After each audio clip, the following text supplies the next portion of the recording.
Baik, pada bagian pendahuluan, yang pertama yaitu penyakit Alzheimer dan Parkinson merupakan gangguan neurodegeneratif yang menyebabkan kerusakan saraf secara progresif dan berdampak global. Banyak penelitian menunjukkan bahwa faktor genetik seperti mutasi pada gen APP, PSEN1, dan PSEN2 itu berperan penting pada bentuk familial. Sementara itu pada sporadik itu lebih dipengaruhi interaksi antara lingkungan dan juga penuaan. Nah, kondisi ini membuat kebutuhan akan terapi yang lebih presisi dan semakin mendesak. Maka dari itu hadirlah teknologi yang bernama CRISPR-Cas9 yang mana menawarkan peluang baru karena mampu mengedit gen secara spesifik dan juga efisien. Nah, beberapa studi itu telah melaporkan bahwa teknologi ini dapat menurunkan risiko produksi protein toksik seperti amyloid beta dan tau, serta membantu memulihkan fungsi neuron pada model preklinis. Namun dalam penerapannya sendiri masih menghadapi beberapa tantangan, seperti risiko pemotongan di lokasi yang tidak tepat, keterbatasan pengantaran ke jaringan otak, dan juga pertimbangan etika. Selanjutnya, dalam melakukan penelusuran literatur, kami menentukan kata kunci melalui beberapa langkah. Nah, yang pertama, mengidentifikasi istilah utama dari pertanyaan penelitian, yaitu CRISPR-Cas9 dan juga Alzheimer disease. Yang kedua, kami menambahkan istilah terkait seperti gene editing, neurodegenerative disease, dan juga genetic mutation. Nah, kata kunci ini kami gunakan untuk menelusuri literatur melalui database seperti Google Scholar dan Science Direct agar memperoleh referensi yang relevan dan juga berkualitas. Selanjutnya, kami menentukan kata kunci yaitu Alzheimer disease, CRISPR-Cas9, gene editing, dan juga neurodegenerative disease. Selanjutnya saya akan menjelaskan mengenai langkah-langkah dalam menelusuri literatur yang kami gunakan. Jadi yang pertama, pencarian kami dilakukan secara sistematis melalui dua sumber utama, yaitu Scopus dan juga Google Scholar, supaya hasilnya lebih terpercaya dan juga berkualitas. Nah, untuk kata kunci yang kami gunakan itu menggunakan istilah yang spesifik seperti CRISPR-Cas9 and Alzheimer disease, gene editing and neurodegeneration, dan juga CRISPR therapeutic approach in Alzheimer. Jadi tujuannya agar hasil penelusuran ini benar-benar relevan dengan topik yang kami bahas. Nah, kemudian kami menggunakan kriteria inklusi. Jadi artikel yang kami ambil gitu harus berbahasa Inggris dan juga terbit antara tahun 2020 sampai 2025 dan juga berkaitan langsung dengan topik Alzheimer dan juga terapi genetik. Nah, setelah itu kami menggunakan seleksi berdasarkan judul, abstrak dan juga isi artikel untuk memastikan hanya literatur yang paling sesuai yang kami analisis lebih lanjut. Literatur yang sudah terpilih kami menganalisisnya untuk menjelaskan perbaikan mutasi genetik, memahami mekanisme patogenesis Alzheimer, serta melihat potensi strategi terapi genetik yang bisa dikembangkan di masa depan. Selanjutnya saya akan menjelaskan mengenai jenis literatur yang kami baca. Jadi semua literatur itu bersumber dari jurnal ilmiah internasional yang terindeks di Scopus dan juga Google Scholar. Fokus bidangnya ada di bioteknologi, genetika molekuler, dan juga penyakit neurodegeneratif terutama Alzheimer. Untuk sifat artikelnya, sebagian besar adalah penelitian primer, tetapi kami juga melengkapi dengan artikel review supaya mendapatkan gambaran yang lebih menyeluruh. Nah, konteks penelitian yang kami ambil ini bersifat global, jadi tidak hanya terbatas pada satu wilayah saja karena penelitian tentang Alzheimer ini memang dilakukan di banyak negara. Nah, sedangkan untuk cakupan literatur, kami mempelajari tiga hal utama. Yang pertama, mekanisme molekuler dari penyakit Alzheimer, potensi terapi genetik menggunakan CRISPR, dan juga inovasi teknologi CRISPR-Cas9 yang sedang berkembang saat ini. Oke, selanjutnya ada tesis atau problem statement. Pada saat ini dijelaskan bahwa Alzheimer merupakan penyakit neurodegeneratif progresif akibat penumpukan plak amyloid beta dan tau abnormal.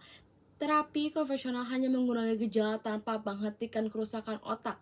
Karena itu, digunakan teknologi CRISPR atau Cas sebagai terapi gen yang menargetkan langsung pada penyebab seperti APP, BACS1, PSN1 atau 2 untuk mengurangi pembentukan protein toksin. Namun tantangannya adalah efektivitas di otak, resiko efek samping, dan hambatan pengiriman gen melewati blood-brain barrier. Selanjutnya ada konsep dan informasi dari literatur. Saat ini menjelaskan cara kerja CRISPR atau Cas9 yang memotong DNA secara spesifik menggunakan RNA untuk memperbaiki atau menonaktifkan gen penyebab Alzheimer. Pengiriman gen terapi ini biasanya menggunakan vektor AAV atau nanopartikel. Meski hasilnya menjanjikan, masih ada kendala seperti kapasitas muatan, akses ke sistem saraf pusat, dan kemampuan jangka panjang yang perlu diteliti lebih lanjut.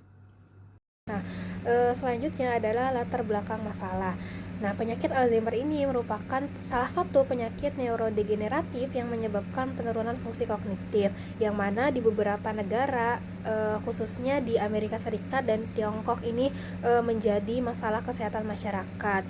Nah, karena masalah ini itu dibutuhkan pengobatan yang efektif untuk mengatasi Alzheimer.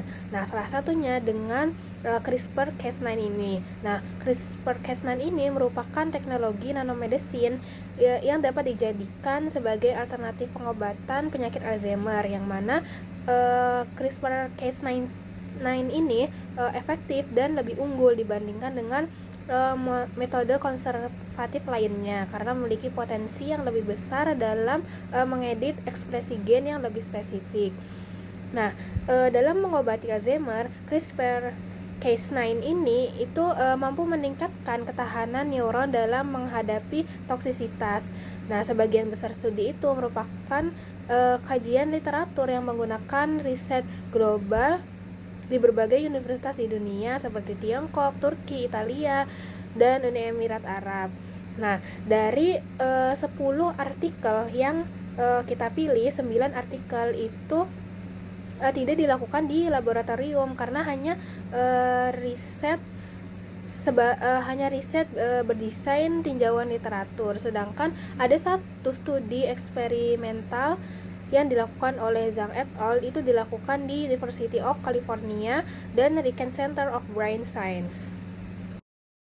Selanjutnya kita masuk ke metode penelitian. Nah, dari 10 artikel yang kita pilih, terdapat 6 artikel dengan desain tinjauan literatur, 3 artikel dengan desain eksperimen, dan 1 artikel dengan desain atau jenis cross-sectional.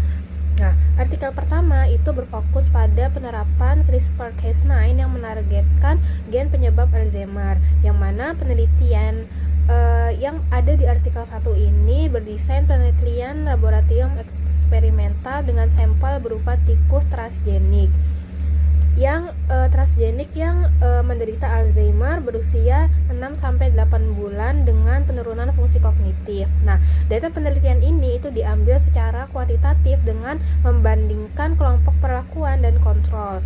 Nah, selanjutnya kita masuk ke artikel kedua. Nah, artikel kedua ini memiliki desain penelitian berupa literatur review yang membahas penerapan CRISPR-Cas9 dalam penelitian dan terapi Alzheimer. Nah, variabel yang diukur pada studi ini adalah kadar protein beta amiloid, tingkat fosforilasinya, ekspresi enzim utama, dan fungsi seluler. Nah, pengumpulan data dari artikel ini itu bersumber dari artikel-artikel yang dikaji oleh penulis dengan teknik analisis kualitatif. Nah, kemudian kita masuk ke artikel ketiga. Nah, di artikel ketiga ini berdesain tinjauan literatur juga, tetapi juga berdesain analisis eksperimental preklinis dengan sampel model hewan transgenik dan kultur sel manusia yang berekspresi Alzheimer. Nah, analisis data itu menggunakan teknik analisis komparatif, yaitu uji molekuler dan statistik. Nah, sama seperti artikel kedua yang berdesain kajian literatur, selanjutnya adalah artikel keempat. Nah, artikel keempat ini tuh memiliki letak perbedaan pada variabel yang dipilih, yang mana variabel-variabel tersebut meliputi mutasi dominan autosomal, ekspresi gen, dan perluasan pengulangan gen yang dianalisis dengan Cas9, endonuklease, dan mekanisme perbaikan NHIJ. Nah, selanjutnya kita masuk ke artikel kelima. Nah, artikel kelima ini memiliki desain cross-seksional yang menganalisis hubungan antara biomolekuler dan proses degeneratif saraf pada penyakit Alzheimer. Nah, datanya itu diambil dari kadar protein amyloid beta dan penanda stres oksidatif. Nah, lalu data tersebut itu dianalisis secara kuantitatif menggunakan menggunakan ANOVA atau UJT. Nah, selanjutnya kita masuk ke artikel ke-6. Nah, artikel ke-6 ini berdesain systematic review yang mana mengambil data dari beberapa sumber database seperti PubMed, Scopus, ScienceDirect, dan lain-lain. Nah, data yang diambil itu dianalisis dengan beberapa software untuk membuat peta distribusi dan visualisasinya. Nah, selanjutnya artikel ke-7 ini juga sama seperti artikel kedua dan keempat yang berdesain tinjauan literatur, tapi variabelnya itu menggunakan CRISPR-Cas9 pada gen terkait Alzheimer yang diukur melalui efek terhadap produksi amyloid beta atau beta amyloid. Nah, selanjutnya adalah artikel ke-8. Nah, artikel ke-8 ini merupakan naratif review dari hasil studi laboratorium dan model hewan yang telah dipublikasikan, yang mana nantinya review ini itu akan dibandingkan efektivitas dan tantangan antar studi. Nah, selanjutnya artikel ke-9. Nah, artikel ke-9 ini merupakan penelitian eksperimental yang berbasis laboratorium. Yang mana dalam penelitian ini dilakukan pengujian model in vitro dan in vivo, dan juga analisis biokimia. Immunostaining digunakan untuk menganalisis data dari hasil penelitian tersebut. Nah, selanjutnya artikel ke-10 itu juga menggunakan desain tinjauan literatur dengan model hewan transgenik ADVD dan kultur sel atau sel punca manusia yang membawa mutasi gen terkait penyakit Alzheimer ini. Selanjutnya, pada bagian penyajian dan interpretasi data, kami meninjau 10 artikel yang membahas penerapan teknologi CRISPR-Cas9 pada penyakit Alzheimer. Sebagian besar data disajikan dalam bentuk tabel, grafik, serta hasil eksperimen seperti Western blot, imunofluoresensi, dan ELISA, yang menunjukkan perubahan kadar protein seperti amyloid beta dan tau serta ekspresi gen APP, PSEN1, PSEN2, dan BES1.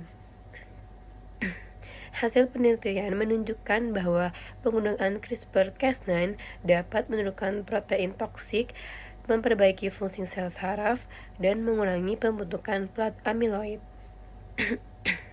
Pada model hewan, beberapa studi mencatat bahwa adanya perbaikan fungsi memori. Namun, hasil bervariasi tergantung metode pengantaran dan spesifitas guide RNA. Selain itu, resiko off-target dan efisiensi pengiriman ke otak masih menjadi tantangan.